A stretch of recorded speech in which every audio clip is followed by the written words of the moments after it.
Natural hair colour కోసం చూస్తున్నారా? అయితే Anoos henna and black expert వాడండి. నమస్తే రమగారు. నమస్తే జయ. లాస్ట్ వీక్ మీరు ఏదో దేవాలయ దర్శనాలు చేసుకుని వచ్చినట్లున్నారు. ఎక్కడికెక్కడికి వెళ్ళొచ్చారండి? ఎప్పటి నుంచో కదిరి నరసింహుణ్ణి చూడాలని కోరిక జయ. బెంగళూరు వెళ్ళేటప్పుడు వెళ్దాం అనుకున్నాం. ఈ బెంగళూరు ట్రిప్ ఒక 4 రోజులు దానికి పట్టేస్తుంది. మధ్యలో కదిరి ఒక రోజు బాతిక రోజు అది తీసేసుకుంటుంది అని బెంగళూరు వెళ్ళే ఆలోచన వచ్చినప్పుడల్లా కదిరి కదిరి అంటాం. ఇంకా అట్లాగే అయింది. ఈ డిసెంబరు మా జీవితాల్లో చాలా ముఖ్యమైన నెల కాబట్టి ఈ నెలలో ఏదైనా 1-2 ప్లేసెస్ చూడాలి అని పెట్టుకున్నాం. ఒక 2 days ప్లాన్ పెట్టుకున్నాం. ఇది వరకు నెల్లూరు వెళ్ళినట్టుగానే ఇప్పుడు ఈ కదిరి కూడా వెళ్ళి రావచ్చు అని భావించాం. కిందటిసారి కసాపురం, నేమకల్లు, మురడి చూసాంగా. అప్పుడు తాడిపత్రి వెళ్దాం అనుకున్నాం. ఆ ట్రిప్లో ఒక తాడిపత్రిని మేము ఫిట్ చేయలేకపోయాం. ఓకే, వెళ్ళొచ్చు దారే, కానీ ఆ ఫిట్ చేస్తే ఇప్పుడు ఎక్కువ ఈ ఆంజనేయ స్వామి మీద కాన్సన్ట్రేషన్ తప్పిపోతుంది. ఇంకోసారి చూద్దాం అనుకున్నాం. ఈ కదిరి, తాడిపత్రి ఈ రెండింటిని కలిపి పెట్టుకున్నాం. ఈ తాడిపత్రిలో ఎలా వెళ్ళాం? ఎర్లీ మార్నింగ్ 4 o'clockకి బయలుదేరాం కారులో. ఇంచుమించుగా 10:30 కల్లా మేము తాడిపత్రి చేరిపోయాం. పెద్ద పిల్లలు ఉంటే బ్రేక్ఫాస్ట్లు, టిఫిన్లు, మంచినీళ్ళు అక్కడ ఇక్కడ ఆగుతూ ఉండేవాళ్ళం. ఇద్దరమే అవటంతో పెద్ద ఒక్కసారి ఆగాము. అదేం పెద్ద ఖాస్గా లేదు ఆ రోడ్ల మీద. సరే ఎట్లా కొట్లా మొత్తానికి చేరిపోయామనుకో. తాడిపత్రి వెళ్తే తాడిపత్రిలో ఎప్పటి నుంచో తెలుసు నాకు చింతల వెంకటరమణమూర్తి, చింతల రాయుడు అంటారు ఆయన. వెంకటేశ్వర స్వామి గుడి చేయాలి. ఈ చింతల వెంకటరమణమూర్తి దేవాలయం గురించి ఎప్పుడో ఎన్నేళ్ల క్రితమో విన్నాం మేము. తర్వాత రెండోది బుగ్గా రామలింగేశ్వరుడు. ఈ బుగ్గా రామలింగేశ్వరుడు తాడిపత్రిలోనే. ఈ 2 దేవాలయాలు మనం హైదరాబాద్ నుంచి వెళ్ళేటట్టయితే పొద్దునెళ్ళి సాయంత్రానికి తిరిగి వచ్చేయచ్చు. ఓహో. ఈ చింతల వెంకటరమణమూర్తి దేవస్థానం తాడిపత్రిలో ఇంచుమించుగా ఊరికి నడిబొడ్డులో ఉన్నట్టుగానే ఉంది.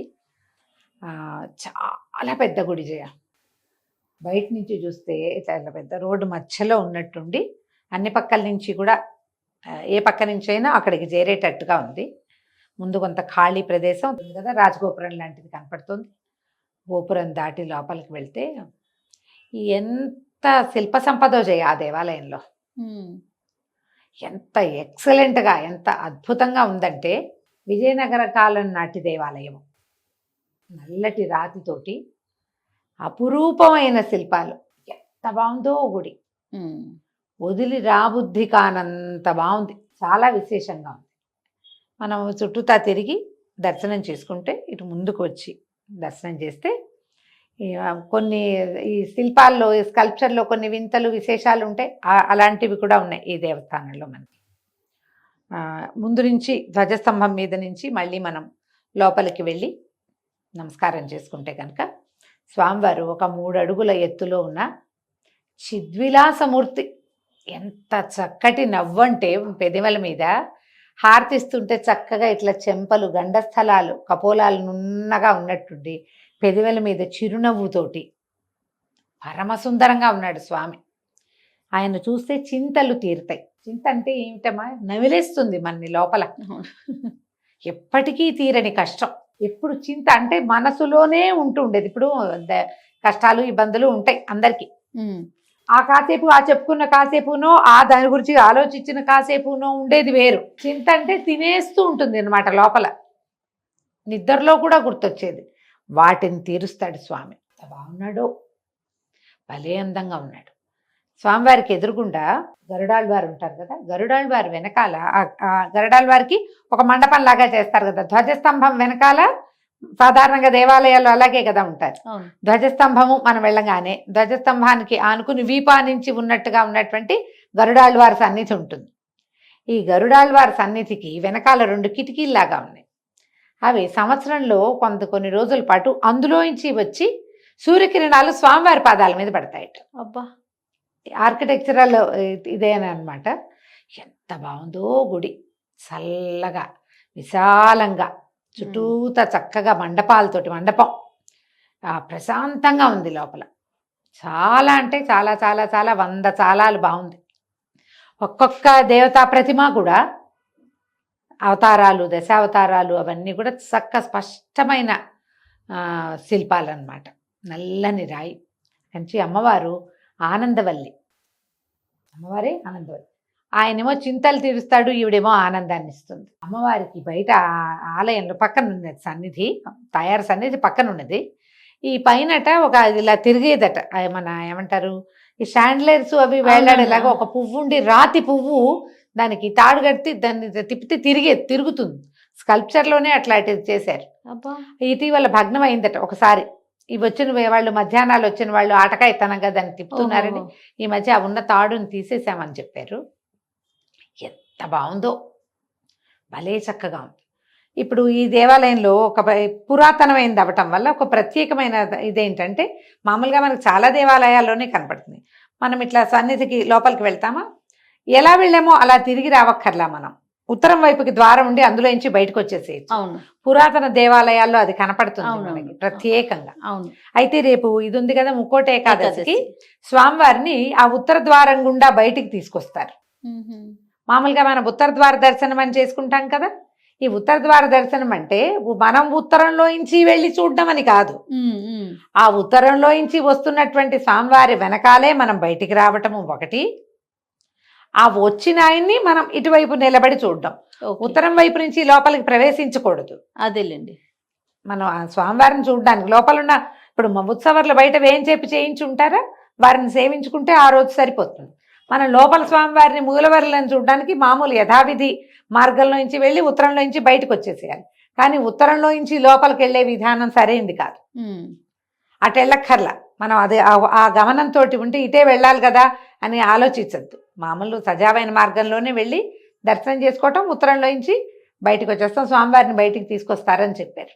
ఎట్లా దర్శనం ఎలా చేయిస్తారు ఏంటంటే, ఈ వైపు నుంచి తీసుకొస్తాము. స్వామివారితో పాటే భక్తులు ఆ స్వామివారి బయటకు వచ్చినప్పుడు వారితో పాటే కొంతమంది ముందే వచ్చిన భక్తులంతా ఆ ఉత్తర ద్వారం దాటి బయటకు వస్తారు.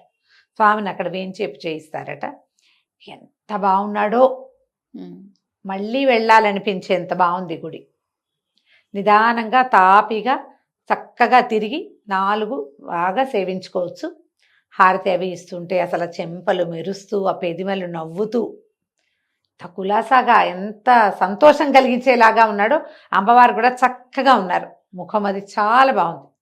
ఆ ప్రాంతం వాళ్ళంతా చూస్తారనుకో, హైదరాబాద్ వాళ్ళు ఒక రోజులో వెళ్ళి రావాలి అంటే డ్రైవ్ చేసే సత్తా ఉంటే హ్యాపీగా వెళ్ళిపోండి. రోడ్లు శుభ్రంగా ఉన్నాయి, ఏం ప్రాబ్లం లేదు. తాడిపత్రి కొట్టేస్తే వెళ్ళిపోతుంది. ఓకే. ఇక్కడి నుంచి బయటకు వచ్చాక మేము ఎక్కువ దూరం ఏం లేదు, బుగ్గ రామలింగేశ్వర స్వామిని చూసాం. ఈ బుగ్గ రామలింగేశ్వరుడు కూడా భలే చిత్రమైన దేవాలయం, చాలా పెద్దది జయ. బయట ఎంత ఖాళీ ప్రదేశం ఉందో, శుభ్రంగా చెట్లు గిట్లు ఉన్నాయి, బాగా మెయింటెనెన్స్ కూడా బాగున్నట్టే. చాలా మంది జనాలు వచ్చేసి అక్కడే ఉండిపోయి మధ్యాహ్నం భోజనం చేసారు, చెట్ల కింద ఉండి అలా ఉన్నారు. మేము ఆదివారం కదా వెళ్ళింది, చాలా మందే ఉన్నారు. పెద్ద దేవాలయం. ఇక్కడ ఉన్న ఈ శిల్పాలు సప్తస్వరాలు పలికే స్తంభాలు ఉన్నాయి. సప్తస్వరాలు పలుకుతాయి. ఆ స్తంభాల మీద కొడితే స్వరం వినపడుతుంది. బోలు తమాషా శబ్దం. ఎంత బాగున్నాడు ఈ బుగ్గ రామలింగేశ్వరుడు అంటానికి. శివలింగానికి కింద తడుస్తూ ఉంటుంది ఎప్పుడు, లింగం కిందంతా తడే. ఏదైనా అడ్డం పెడితే సన్నగా ధార వస్తే ఆ నీటిని పట్టి మన నెత్తి మీద చల్లుతారు. శివలింగం కింద నుంచి నీరు వస్తుంది. అద్భుతం. ఈ పరమేశ్వర లింగం ఇట్లా పెద్ద ఎత్తుగా అలా ఉన్నట్టుండదు, ఇట్లా కొంచెం కిందకి భూమి మీదకే ఉన్నట్టే ఉంది. రాములు వారు ప్రతిష్ఠ చేసిన శివలింగం. ఇది ఎప్పుడు ప్రతిష్ఠ చేశారో తెలుసా? రాములు వారు సీతా కళ్యాణానికి ముందు, ఆయన బాలకుమారుడిగా ఉన్నప్పుడేట. ఓహో, వివాహం జరగక ముందు తాటకా సంహారం జరిగిన తర్వాత విశ్వామిత్రుల వారి సలహా మేరకు, ఆజ్ఞ మేరకు, ఆయన చెప్పిన మాటకి శివలింగ ప్రతిష్ఠ చేశారు. ఆ శివలింగమే ఈ బుగ్గ రామలింగేశ్వరుడు. శిల్పకళ జయ. అన్ని పక్కల 3 పక్కల ద్వారాలు ఉన్నాయి. ఒకటి కూలిపోతే దాన్ని ఏదో సరిచేశారు. అసలు అన్ని శిల్పాలేనమ్మా, ఎంత అద్భుతంగా ఉన్నాయంటే నాకు ఎలాగనిపించింది, బేలూరులో ఒక రకమైనవి చూస్తాం. ఈ బేలూరులో కింద భాగంలో వరుసగా ఏనుగులు, వరుసగా గుర్రాలు, ఆ సింహాలు లైనంత దేవాలయం అంతా చుట్టూతా తిరుగుతాయి. ఈ శివాలయానికి చుట్టూతా ఒక సంఖ్యల లాగా చెక్కారు. ఈ సంఖ్యల మొత్తం దేవాలయం చుట్టూతా ఉంది. చుట్టూతా సంఖ్యలు ఉంది, ఏనుగులు ఉన్నాయి. ఇక అక్కడి నుంచి కొన్ని శిల్పాలకైతే వస్త్రం కూడా కనపడుతుంది, చీర డిజైన్ అలాంటివి ఉన్నాయి. ఇక అసలు శిల్పాలే శిల్పాలు. ఇది కూడా ఇంచుమించు విజయనగర కాలం నాటి దేవాలయమే. అంటే ఆలయం అప్పుడు కట్టబడింది అనమాట. ఇటు పక్కన ఆంజనేయ స్వామి, కోదండరామస్వామి మనకి దర్శనమిస్తారు. యువతల వైపు ఉన్న మండపంలో కూడా అన్ని శిల్పాలే. ఈ రెండో మండపంలో ఉన్నాయి సప్తస్వరాలు పలికేటువంటి స్తంభాలు. అసలు ఈ పైకి చూస్తూ ఉంటే ఒక్కోదానికి ఇట్లా పైకి ఎక్కడో చూడాలి, భైరవమూర్తులు అవి కూడా ఎంత అందంగా ఉన్నాయో శిల్పాలు.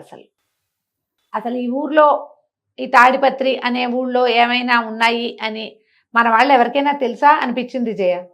మేము ఎంతసేపు చింతల వెంకటరమణమూర్తిని చూద్దాం, బుగ్గ రామలింగేశ్వరిని చూద్దాం అన్నవో గాని అక్కడ ఇలాంటి అత్యద్భుత శిల్ప సంపద ఉన్నదని ఎవరికి తెలియదు. ఆ బేలూరులోను అక్కడెక్కడికో పరిగెడుతున్నాం. అవును, మనది, మన ప్రాంతంలో, మన తెలుగునాట అది ఇక్కడే ఉందని తెలియదు రమ్మగారు. అంటే కొంతమందికి తెలిసేమో, నాకైతే తెలియదు. ఇటు సైడ్ ఉండే వాళ్ళకి మనకు అంత ఐడియా మనకు తెలీదు. సింపుల్ గా పొద్దునెళ్ళి సాయంకాలం తిరిగి వచ్చేయచ్చు. ఈ రామలింగేశ్వర స్వామి దేవస్థానంలో ఆ పూట ఎవరో జడ్జి గారు వచ్చారు, మహాన్యాసపూర్వక రుద్రాభిషేకం చేశారట. నన్ను గుర్తుపట్టిన వాళ్ళు ఆ దేవాలయంలోనూ ఉన్నారు, ఇక్కడ ఉన్నారు. అయితే ఆయన వాళ్ళు ఏం చేశారు, కొంచెం పంచామృతం ఇచ్చారు, తర్వాత కొంచెం పులిహార అది నివేదన ఏదో చేసింది ఇచ్చారు, పళ్ళు ఇచ్చారు. మధ్యాహ్నం లంచ్ దొరకల.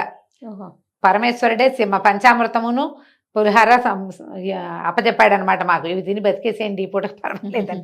మార్నింగ్ బ్రేక్ఫాస్ట్ కూడా సరిగ్గా కుదరలా. ఈ రెండు పర్ఫెక్ట్గా సరిపెట్టుకుని దండం పెట్టేసుకున్నాం, చాలే నాయన ఈ పూటకి అని చెప్పి. ఇక్కడి నుంచి మేము కదిరి వెళ్ళాం. ఈ రెండు దేవాలయాలు చూసి ఇంకా ఈ ఊర్లో ఇంకా ఏమీ చూద్దాం అనుకోవాలి, తెలియదు మనకి. దేవాలయం చూడ్డానికి వెళ్ళాము, ఎవరైనా ఫ్రెండ్స్ ఉండి ఆగితే ఇంకేమైనా తెలుసునేమో. ఇప్పుడు వచ్చామని చెప్తున్నాంగా, ఇప్పుడు 100 వస్తాయి. అక్కడ అది ఉంది ఇది ఉంది అని. నెక్స్ట్ టైం వచ్చినప్పుడు చూస్తా, ఎందుకంటే వెంకటరమణమూర్తికి నేను మళ్ళీ వస్తానని చెప్పొచ్చా. మళ్ళీ ఒకసారి వస్తానన్నాను, ఎప్పుడో అవకాశం, స్వామివారి అవకాశం ఇచ్చినప్పుడు. ఇప్పుడు చూడు, ఇప్పుడు 3 సార్లుగా అనుకుంటుంటే ఇప్పటికి ఇది కుదిరిందా. ఇక్కడి నుంచి ఈ కదిరి దాదాపుగా ఒక 30 ఏళ్ల పైగా నా కోరిక చేయ. అన్నమాచార కీర్తనలో కదిరి నృసింహుడు కంబమున వెడలే అని ఒక కీర్తన ఉంది. అప్పటి నుంచి ఆ కదిరి మీద ఉంది. తిరుపతిలో నేను చదివేటప్పుడు నా క్లాస్మేట్ శ్రీనివాస్ అని ఉండేవాళ్ళు, 2 శ్రీనివాసులు, వాళ్ళు హైదరాబాద్ వాళ్ళే. తను ఈ కదిరి టెంపుల్ చాలా బాగుంటుందని చెప్పాడు, ఒక శ్రీనివాస్, ఆ 2లో ఒకడు. అయితే అప్పటి నుంచి అనుకుంటున్నామా, ఈ బెంగళూరు వెళ్ళినప్పుడల్లా వాళ్ళు అనుకుంటున్నాం, ఏమో మా వల్ల కాలేదు. కానీ ఈ తాడిపత్రి నుంచి కదిరి వెళ్ళే రూట్ ఎంత బాగుందో జయ. రోడ్లు ఎక్సలెంట్గా ఉన్నాయి, సింపుల్గా వెళ్ళిపోయాం, చాలా బాగుంది రోడ్డు, పెద్దగా జనం లేరు ఆ వైపు, బాగానే ఈజీగా వెళ్ళాము. కదిరి వెళ్ళేసరికి నరసింహస్వామి దేవాలయము, అవి 2 దేవాలయాలు జయ. మనం ఇంతకుముందు కదిరి నరసింహస్వామి గురించి చెప్పాం, ఒక వీడియో ఉంది మన దగ్గర. కొండ మీద స్వామివారి అడుగులున్నది ఒకటి ఉంటుంది, చిన్న కొండ, ఖాద్రి కొండ అంటారు. కింద ఏమో పెద్ద దేవాలయం పెద్దది, అదేమో 5 గంటలకి 4:30, 5 అవ్వాలి, ఆ లోపలే చేరిపోయాం మేము. ఇక రోడ్డు మీద కాసేపు ఉండి అటు ఇటు చూసాం, మార్కెట్లు గిరికెట్లు తిరిగాం అటు ఇటు కారులో. అయితే ఈ కొండ మీదకి వెళ్ళడానికి అక్కడేం లేదు, అంతా కిందే ఉందని ఒక షాప్ వాళ్ళు ఎవరో చెప్పారు. నేనన్నా ఇందాక వచ్చాము, ఆ కొండని ఉంది, పాదాలు ఉన్నాయని నేనే చెప్పా. చూడకుండా కనుక వెళ్ళిపోయామనుకో, తర్వాత అయ్యో అది చూడలేదా అని ఎంత అనిపిస్తుంది, చాలా చింతగా ఉంటుంది. ఈ చింతొద్దు, ఇక్కడ కూర్చునేది ఏముంది, వెళ్దాం పర్వాలేదంటే ఎవరో ఒక షాప్ ఆవిడ చెప్పింది, అక్కడ ఎవరు ఉండరు బాబు, మీరే వెళ్ళి ఇట్లా గూట్లో నుంచి కనపడతాడు స్వామి, ఆ దండం పెట్టుకోండి, పాదాలు కనపడతాయి, వెళ్ళి రండి అంతే. ఆ కాద్రి కొండ దాకా వెళ్తే అదేం లేదు, నేరుగా ఒకటే రోడ్డు, ఈ దేవాలయం నుంచి ఆ దేవాలయం వరకు ఒకటే రోడ్డు, మధ్యలో మార్కెట్లు గీర్కెట్లు దాటుకుంటూ వెళ్తాం. బై కారు వెళ్ళిపోవచ్చు. ఖరవస్ అన్నదై మార్కెట్ హడావిడి కొంచెం ఎక్కువగా ఉంది. వెళ్ళాం, వెళ్తే సరిగ్గా కొండ పాదాల దగ్గరికి వెళ్తుంది అది. అటు ఎడం చేతి వైపు ఇది రోడ్డు వెళ్తే ఎవరో ఒక ఆయన వస్తున్నాడు, ఈ రోడ్డు వెళ్తుందా అంటే నవ్వాడు, ఇదంతా రోడ్డేనండి అని. సిమెంట్ రోడ్డు వేశారు, అక్కడ ఏదో సమ్ డెవలప్మెంట్ జరుగుతుంది, పిల్లలు కొంతమంది రోడ్డంతా శుభ్రంగా ఊడుస్తున్నారు. చక్కటి గట్టి సిమెంట్ రోడ్డు, హ్యాపీగా ఇన్నోవా వెళ్ళిపోయింది, ఏమీ లేదు, అటు ఇటు చూడకుండా కరెక్ట్గా కొండపాదం దగ్గర చేరాం. కారు అక్కడ పెట్టి కాసిన మెట్లు 4 మెట్లు ఎక్కితే అదంతా మండపంలాగా అట్లా కనపడుతుంది. బుజ్జి కొండల్లే ఉంది. 4 అడుగులు వేస్తే పైన ఏదో కనిపిస్తుంది, పైకి ఎక్కగలవా నువ్వు అన్నారు. ఎగిడి దిగిడి మెట్లు, నేను కొంచెం అప్పుడు పడ్డాను కదా, మోకాలు ఒక రక చిన్న ఇబ్బంది వస్తుంది నాకు. పెద్ద మెట్టు చిన్న మెట్లు మామూలు మన మెట్లకి ఏం లేదు, మెట్టు కొంచెం ఎత్తుగా ఉంటే మోకాల్లో చిన్నగా బాధ వస్తుంది. చూద్దామని చూస్తే ఇప్పుడు కనపడుతోందా, ఈ మెట్లు ఎక్కితే కుడివైపుకి తిరగంగానే గోడ మీద పెద్ద ఆంజనేయ స్వామి చక్క సింధూరం పట్టించారు, కుడివైపు కిటికీలోంచి కనపడ్డాడమ్మా నరసింహస్వామి. వా, ఎంత బాగున్నాడంటే ముద్దొచ్చి ఎత్తుకుందామనిపించేలాగున్నాడు జయ. ఆ, అంతే ప్రతిమ కనపడ్డారు. మొహం అది గుండ్రంగా ఉండి కరాళం కనపడుతూ చక్కగా అలంకారం పువ్వులు అవి పెట్టున్నారు. పిట్ట పురుగు లేదు, అక్కడ ఎవ్వరు లేరు. ఆ చేప మా అమ్మ అలాగే చెప్పింది, ఎవ్వరు ఉండరు, కిటికీలో నుంచి చూసి దండం పెట్టుకోండి అని. మేము ఆ కిటికీలో నుంచి చూసి చాలా సంతోషించి, ఎదురుగుండా ఈయన గరుడాళ్ళ వారు ఉన్నాడు, ఈయన నరసింహస్వామి కనిపిస్తున్నాడు. కొంచెం పక్కగా గోడ మీద పెద్ద ఆంజనేయ స్వామి ఇది కనిపిస్తుంది. అది ఎలా ఉందంటే కొండరాయి మీద మలిచినట్టుంది. వెనక్కి ఇట్లా ప్రదక్షిణ చేసేందుకు వీలుగా కూడా ఉంది. ఇది ఎదురుగుండా ఏమో చిన్న దీనిలాగా ఉండి లోపల పట్టాభిరాముడు సీతారామ లక్ష్మణులు కనిపిస్తారు. ఆంజనేయ స్వామికి ఎదురుగుండా ఉన్నారు. సరే యువతలకు వస్తే స్వామివారి అడుగులు చూడ్డానికి దారి అని 57 మెట్లని రాసింది. మెట్లు ఇట్లా ఇట్లా ఉండి ఎగిడి దిగిడిగా కొండ ఎక్కుతావా అంటూనే ఈయన ఎక్కటం మొదలు పెట్టేశారు. చూస్తా అని మెల్లిగా ఒక్కో అడుగు వేసుకుంటూ వెళ్ళిపోయే పైకి. నేను తాపీగా ఫుల్గా దోమలు ఉన్నాయి, 2 రోజులు ఉన్నాయి దద్దుర్లు బాగా కుట్టేసినాయి. నేను మరి ఆయన గబగబా నడిచారు, ఆయన 1-2 కుట్టినాయి, నాకు 1 డజన్ వచ్చినాయి మొత్తానికి. బాగా అక్కడక్కడ మంకీస్ ఉన్నాయి, పైన ఎవరో పిల్లలు ఉన్నారు. ఈ పైకి వెళ్తే జయ ఒక కొండరాయి మీద స్వామివారి ఇట్లా పాదాలు ఉన్నాయి. ఎంత సంతోషం వచ్చిందంటే ఆయన మొట్టమొదటి అడుగు అక్కడ వేసాడట నరసింహస్వామి. ఈ ఊర్లోకి వచ్చినప్పుడు, ఇక్కడికి వచ్చినప్పుడు ఆ కాద్రి కొండ మీద స్వామివారి పాదాలు అని రాయబడి ఉంది. చుట్టూతా చక్కగా పువ్వులు అవి పెట్టి పసుపు అది రాశారు. ఆ కొండను ముట్టుకుని దండం పెట్టుకుని కొంచెం ముందుకి సప్తర్షుల గుహ అని ఒక గుహ ఉంది. కొంత దూరం వెళ్ళాం లోపలికి. అంతా మట్టి పోసారు. ఇది వరకు ఎట్లా ఉండేదో అక్కడ తపస్సు చేసుకున్నారట సప్తర్షులు. గుహ కూడా కనపడుతోంది.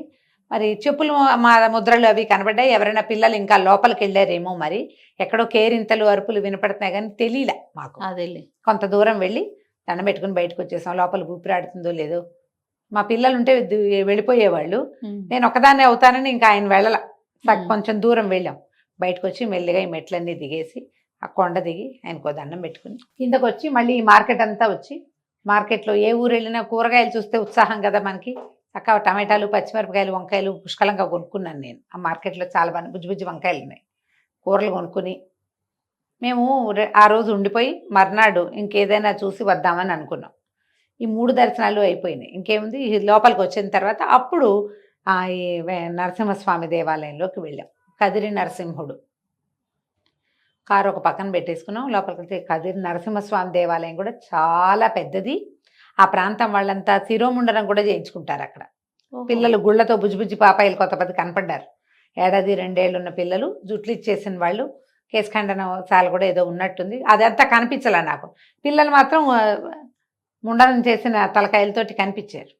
ఎంత బాగున్నాడో నరసింహస్వామి. నేను ఆ కొండ మీద ఒక గూట్లో చూసానా, ఆయనకంటే ఈయన పెద్దవాడుగా ఉన్నాడు కానీ అదే ముఖంగా కనపడింది జయ. అదేంటో నాకు అట్లా నాకు అట్లా అనిపించింది.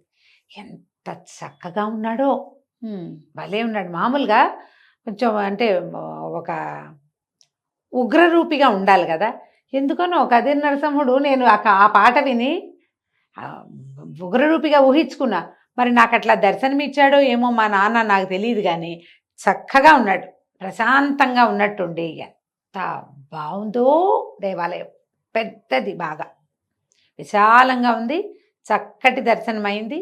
హాయిగా అలా లోపలికి వెళ్ళటం, దర్శనం అవటం, తిరిగి వచ్చేసేయటం. అమ్మవారు కూడా చక్కగా ఉన్నారు. ప్రశాంతంగా ఉంది గుడి. తర్వాత ఏమో ఇంకొక సన్నిధి, ఏం సన్నిధులు కనిపించాయి ఇటువైపున, గోవిందరాజస్వామి సన్నిధి ఒకటి ఉంది. తర్వాత ఆంజనేయ స్వామి సన్నిధి ఒకటి ఉంది. కూల్గా ఉందన్నమాట దేవాలయం. నా అన్ని పక్కల నుంచి అంటే 2-3 పక్కల నుంచి వచ్చేందుకు అవకాశం ఉంది. మేము కుడి చేతి వైపు ఉన్న ద్వారంలోంచి లోపలికి వచ్చాం. మహాద్వారంలోంచి రోడ్డు మీదకి ఇంకొక ద్వారం కనిపిస్తోంది. మరి బహుశా చతుర్మధ్యంగా ఉండి అన్ని పక్కల నుంచి వచ్చే అవకాశం ఉన్నట్టుంది. మేము ఊరికి కొత్త వాళ్ళము, పైగా బాగా స్పెండ్ చేసేంత సమయం ఏమీ లేదు. అందుకని నాకు బాగా తెలియలే అన్ని పక్కల నుంచి ఉందా అని. నేను 2 ద్వారాలు అయితే నేను వివరంగా విశదంగా చూశాను. చక్కగా ఈ దేవాలయం విశాలంగా ఉంది కదా. ఓ పక్కన నాగప్రతిష్టలు ఎన్ని కనపడ్డాయో. పెద్ద చెట్టు కింద ప్రతిష్టలు, యువతలు కూడా నాగప్రతిష్టలు. ఎంత చక్కగా ఉందో, మహా బాగుంది దేవాలయం. సరే ఎప్పటి నుంచో అనుకుంటున్నాము. ఇవాళ ఇట్లా ప్రశాంత వదనుడుగా ఉన్నాడమ్మా స్వామి మాత్రం. ఓ నరసింహస్వామి ప్రశాంతంగా కనిపించటము, ఎత్తుకోవాలని భావం కలిగి ఇలాంటి స్వరూపము నేను చూడలేదు ఎక్కడ. చాలా సంతోషించారు. చాలా ఆత్మీయంగా ఉన్నాడు స్వామి. అదే అదే నేను అనుకుంటా ఇన్ని 30 ఏళ్ళ నుంచి చూడాలన్న కోరిక వల్ల ఆ, నాకు ఎప్పుడో చూసిన నాన్నని చూస్తున్నంత సంతోషంగా కలిగింది అనిపించింది. కానీ చాలా అంటే చాలా చాలా చాలా బాగుంది, ఓకే చక్కగా ఉంది. ఇటువైపు నుంచి రెండో పక్క నుంచి తిరిగి మళ్ళీ అంటే ఈ సగ ప్రదక్షిణం అయింది కదా అని మళ్ళా వెనకాల వైపు నుంచి తిరిగి వెనకాలంతా చూసుకుంటూ అప్పుడు మేము బయటకు వచ్చేసాం కదా. 7 గంటలకల్లా ఖాళీ అయిపోయాం. ఇంక ఎందుకు ఇక్కడ స్టే చేయటం అని మెల్లిగా డ్రైవ్ చేసుకుంటూ వెనక్కి వచ్చేసాం. రాత్రే వచ్చేసాం. యాక్చువల్గా మర్నాడు ఉండాలనుకున్నాం. ఆ, ఈ 3 దేవాలయాలు ఒక రోజులోనే చూసేసాం మేము. ఓ, ఈ కదిరి పెట్టుకోపోతే తాడిపత్రి నుంచి సాయంకాలానికే మనం ఇంటికి వచ్చేసేయచ్చు. అదేలేండి. 3 పెట్టుకున్నా కూడా డ్రైవ్ చేసే వాళ్ళు 2 ఉంటే హ్యాపీగా 1 డేలో 3 చూసుకొని ఆలయాలు చక్కగా చూసుకుని వచ్చేసేయచ్చు. నా వరకు నేనైతే చాలా సంతోషం కలిగేటువంటి దర్శనాలు చేసుకున్నాము. ఎప్పుడు తెలీదు, వీటి సంగతి బాగా తెలుసుకోలేకపోయాం. పేర్లే తెలుసు. ఇంత వివరమైన దర్శనము ఎప్పుడూ లభించలా. చింతలరాయుడు ఎంతో చక్కగా ఉన్నాడు.